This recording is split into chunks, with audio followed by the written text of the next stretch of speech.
Hi everyone, welcome back to my channel. But if you new here, welcome to my channel. आज हम बात करने वाले हैं वर्ब की। एंड ये वीडियो जो है एक ग्रामर बेस्ड वीडियो है, जिसमें हम समझेंगे कि वर्ब क्या है, किस कंटेक्स्ट में वर्ब को यूज़ करना है, वर्ब के टाइप्स क्या होते हैं। एंड हम कुछ एग्जांपल्स भी देखेंगे जिससे हमें और अच्छे से इन डेप्थ तरीके से समझ में आए सारी चीज़ें। But before walking you through the main content, I'll just quickly introduce myself. My name is Ankur. I am a communication specialist, a public speaker and a self-published author. तो हम बात करने वाले हैं आज वर्ब की। एंड अगर मैं बाय डेफिनेशन वर्ब की बात करूँ कि वर्ब होता क्या है, तो according to Google's definition, a word use to describe an action, state और occurrence and forming the main part of predicate of a sentence. यानी कि किसी काम का होना या उसे करना, इसे हम वर्ब कहते हैं। एंड वर्ब को हिंदी में क्या बोला जाता है? क्रिया बोला जाता है। एंड क्रिया का मतलब क्या होता है? कुछ काम होना। सो उससे आप याद रख सकते हैं कि वर्ब का एक्चुअली मतलब क्या है, कि किसी भी एक्टिविटी का होना, अकरेंस दिख रही है अगर हमें, या फिर एक्शन दिख रहा है हमें, कोई वर्ड डिस्क्राइब करता हुआ, उसे हम बोलते हैं वर्ब। एंड ये क्या होता है? मेन पार्ट होता है प्रिडिकेट ऑफ द सेंटेंस का। For an example, become, run, go, come, इस तरीके से ये हमारे कुछ वर्ब के एग्जाम्पल्स है जहां हमें पता चल रहा है कि कोई एक्शन हो रहा है। It tells about this subject. Verb हमें सब्जेक्ट के बारे में बताता है कि नाउन है या प्रोनाउन है। ये हमें बताता है कि सब्जेक्ट क्या एक्शन कर रहा है, what action is being performed by the subject, उसके बारे में हमें पता चलता है वर्ब के थ्रू। ये हमें बताता है कि सब्जेक्ट का स्टेट क्या है, what is the state of the subject, right. For an example, he gave the book to her, कि उसने बुक उसे दी। यानी कि गेव क्या है हमारा? Gave is working as the verb. Action and non action के अकॉर्डिंग वर्ब को बेसिकली दो क्लासेस में बाइफिकेट किया गया है। The first one is stative and the second one is dynamic. Stative जैसे कि नाम से पता चल रहा है कि स्टेट के बारे में बताता है, एंड डायनेमिक जो है वो ऑब्वियसली किसी एक्शन, मोशन या मूवमेंट की बात कर रहा होगा।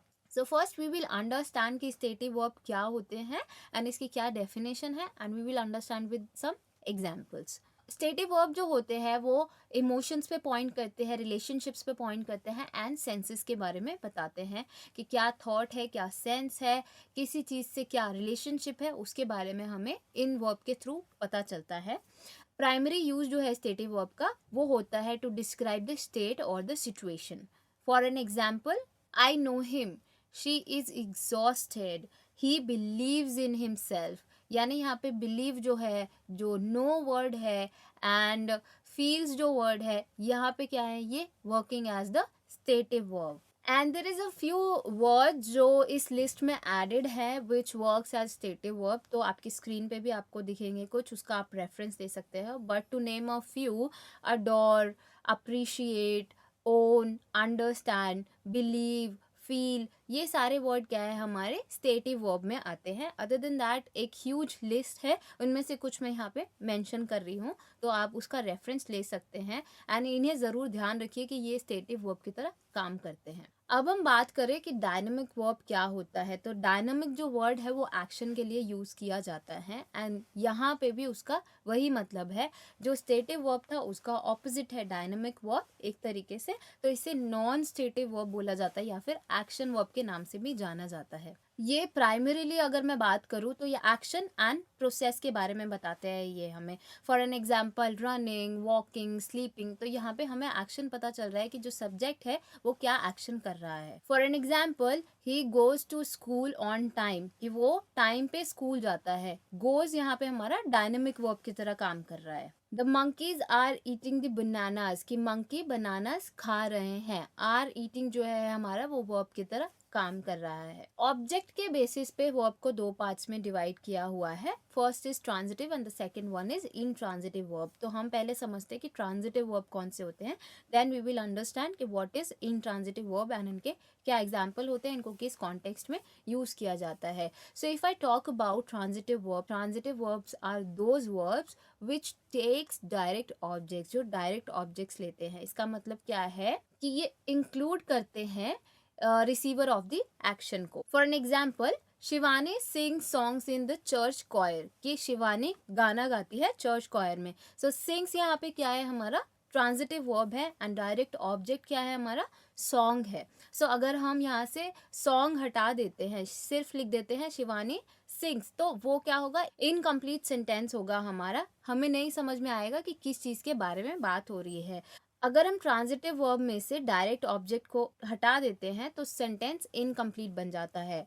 For an example, we need a bigger boat. Need यहाँ पे मेरा ट्रांजिटिव वर्ब की तरह काम कर रहा है and a bigger boat is working as the direct object. But मैं अगर बिगर बोट को रिमूव कर देती हूँ और सिर्फ वी नीड लिखती हूँ तो यहाँ पे क्वेश्चन उठेगा कि किस चीज़ की ज़रूरत है, what do we need, right. तो ये क्या है, इनकम्प्लीट सेंटेंस है वहाँ पे. That is how we prove कि ट्रांजिटिव वर्ब्स को डायरेक्ट ऑब्जेक्ट की ज़रूरत होती है. Now if I talk about intransitive verb, जैसा मैंने बताया उसमें ऑब्जेक्ट की ज़रूरत है, तो यहाँ पे क्या होगा, नीड नहीं है या फिर doesn't take direct objects and sentence जो है अपने आप में कंप्लीट है विद वर्ब एंड सब्जेक्ट. यहाँ पे दो चीज़ें मैटर करती है, verb and subject. For an example, Pralipta cried, Sahil eats after every baseball practice, Jia and Vasundhara swam yesterday, the sun rises in the east. तो ये कुछ एग्जाम्पल्स हैं इन ट्रांजिटिव वर्ब के. यहाँ पे डायरेक्ट ऑब्जेक्ट कुछ भी नहीं है एंड क्राइड, ईट्स, राइजेज ये हमारा इन ट्रांजिटिव वर्ब की तरह काम कर रहा है. मूविंग फॉरवर्ड, ट्रांजिटिव वर्ब में कुछ फ्रेजल वर्ब्स भी काम करते हैं. तो कुछ फ्रेजल वर्ब्स को भी एक्चुअली ट्रांजिटिव वर्ब की तरह कंसीडर किया जाता है, जैसे कि took off, fill in, I took off my glasses but could not see where I put them, she filled in the test answer without reading the questions. तो ये एक एग्जाम्पल है जहाँ पे फ्रेजल वर्ब को ट्रांजिटिव वर्ब की तरह use किया हुआ है. कुछ वर्ब्स ऐसे होते हैं जिन्हें कि ट्रांजिटिव और इनट्रांजिटिव दोनों की तरह यूज किया जाता है, but we have to understand कि उनका कॉन्टेक्स्ट क्या है एंड इन वर्ब्स को क्या बोलते हैं हम, एम्बी ट्रांजिटिव वर्ब्स बोला जाता है ना, ये नया वर्ड है. सो एम्बी ट्रांजिटिव वर्ब्स होते हैं. For an example, dad कुक्स the Turkey on thanks giving. सो कुक्स यहाँ पे ट्रांजिटिव वर्ब है, द टर्की यहाँ पे डायरेक्ट ऑब्जेक्ट है. वही अगर मैं द टर्की रिमूव कर देती हूँ, डैड कुक्स ऑन थैंक्स गिविंग, तो कुक्स अब यहाँ पे इन ट्रांजिटिव वर्ब की तरह काम कर रहा है इस सेंटेंस में. सो ये एम्बी ट्रांजिटिव हमारा वर्ब हो गया कुक्स जो है, क्योंकि दोनों सेंटेंसेस में किसी में ट्रांजिटिव की तरह काम किया, किसी में इनट्रांजिटिव की तरह काम किया. मूविंग फॉरवर्ड, हमारे 5 फॉर्म ऑफ वर्ब होते हैं आज की इंग्लिश में अगर मैं बात करूँ, क्योंकि पहले जब बताया जाता था तब 3 फॉर्म ऑफ वर्ब्स होते थे, वर्ब की first form, second form and third form. First form जो होता है हमारा वो सिंपल प्रेजेंट होता है, जैसे कि गो, राइट. वही सेकेंड फॉर्म जो होता है हमारा वो सिंपल पास्ट हो जाता है, वेंट, रोट, राइट. वर्ब की थर्ड फॉर्म जो होती है हमारी, पास्ट पार्टिसिपल हमारी वर्ब की थर्ड फॉर्म होती है. For example, gone, written. And अब जो आया है वो फोर्थ फॉर्म है, वर्ब की form plus ING. First form के साथ में जब आईएनजी लगा रहे हैं, जैसे राइटिंग, स्लीपिंग, वॉकिंग, गोइंग, ये हमारा वर्ब की फोर्थ फॉर्म आ जाएगा. एंड लास्ट फॉर्म वर्ब की फिफ्थ फॉर्म जो होती है एस या ई एस के साथ में आती है, जैसे राइट्स, गोज, स्लीप्स, राइट. तो दिस इज आर वर्ब की फिफ्थ फॉर्म. तो ये 5 फॉर्म ऑफ वर्ब होते हैं हमारे. नेक्स्ट टाइप ऑफ वर्ब जो है हमारा, इसमें और भी बाइफिकेशंस हैं, तो अंडरस्टैंड करते हैं हम. मेन वर्ब होता है और हेल्पिंग वर्ब्स होते हैं. तो हेल्पिंग वर्ब जैसा कि नाम से ही सजेस्ट कर रहे हैं कि वो सेंटेंस में मेन वर्ब का काम नहीं करते, सेकेंडरी होते हैं, सबऑर्डिनेट रोल प्ले करते हैं. अगर हम बाय डेफिनेशन बोले तो auxiliary verbs are a type of verb that takes a supportive role in a sentence and second to the main verb, की मेन वर्ब का सेकंड होता है एंड सपोर्टिव रोल प्ले करते हैं. वहीं मैं अगर मेन वर्ब की बात करती हूँ बाय डेफिनेशन, तो इन वर्ब को लैक्सिकल वर्ब भी बोला जाता है और प्रिंसिपल वर्ब भी बोला जाता है. एंड ये रेफर करते हैं इंपॉर्टेंट वर्ब को, जो सेंटेंस में मेन है, इंपॉर्टेंट है, उस वर्ब को हम मेन वर्ब या फिर लेक्सिकल वर्ब या फिर प्रिंसिपल वर्ब बोलते हैं. एंड ये जो हमारा मेन वर्ब होता है, इट कैन स्टैंड अलोन, अकेले भी. इट इज विद मीनिंग, ये मीनिंग शो करेगा. And they can be use with the helping verb, तो उसे हम ऑक्सिलरी वर्ब कहते हैं. हेल्पिंग वर्ब को ऑक्सिलरी वर्ब भी कहा जाता है. ऑक्सिलरी वर्ब जो है मेन वर्ब को हेल्प करते हैं in deciding the tense, mood and the voice. Active passive जो हमारे वॉइस होते हैं उस सेंटेंस का, उसके बारे में बताता है. ऑक्सिलरी वर्ब की एग्जाम्पल है, ये बहुत बेसिक है, हम बचपन से ही पढ़ते आ रहे हैं. Is, am, are, was, were, has, have, will, shall, ये सारे हमारे ऑक्सिलरी वर्ब है जो कि मेन वर्ब को हेल्प करते हैं. कुछ मेन ऑक्सिलरी वर्ब होते हैं, बी, डू, हैव, ये 3 हमारे मेन ऑक्सिलरी वर्ब के अंडर आते हैं. वहीं मॉडल ऑक्सिलरी वर्ब होते हैं, जैसे कि can, could, dare, may, might, must, will, would, should, ये सारे हमारे मॉडल ऑक्सिलरी वर्ब के अंडर आते हैं। मेन वर्ब के एग्जाम्पल्स की बात करूँ तो राइट, डाइजेस्ट, ड्रिंक, swallow, और आप स्क्रीन पे भी देख रहे हैं, उन्हें आप रेफर कर सकते हैं टू अंडरस्टैंड कि मेन वर्ब एग्जाम्पल्स क्या हो सकते हैं। मेन वर्ब का एग्जाम्पल है I am a tennis player, Pihu is going to the grocery store, Vihaan love the cake. ये कुछ एग्जाम्पल्स है टू अंडरस्टैंड कि मेन वर्ब और ऑक्सिलरी वर्ब कैसे काम करते हैं एक साथ। अब मैंने आपको स्क्रीन पे आपको शो हो रहा होगा कुछ सेंटेंसेस है, इसमें आपको बताना है कि ऑक्सिलरी वर्ब कौन से हैं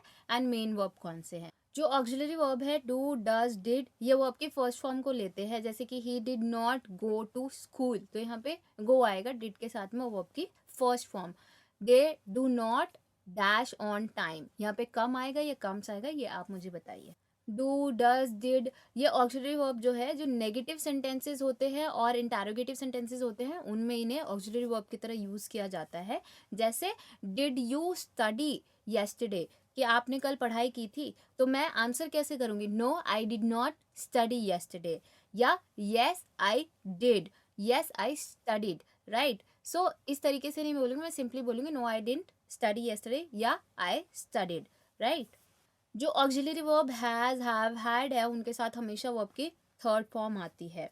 for an example, the show had begun on time, show time पे स्टार्ट हुआ। The teacher have taken the charge, he has dash the essay, यहाँ पे रोट आएगा या रिटन आएगा, वो आप मुझे कमेंट करके बताइए। So this is it guys, ये आज के लिए आई होप कि इनफ है और आपको सारी चीज़ें समझ में आई है। अगर कहीं पे आपको डाउट है तो वो आप कमेंट करके हमें पूछ सकते हैं।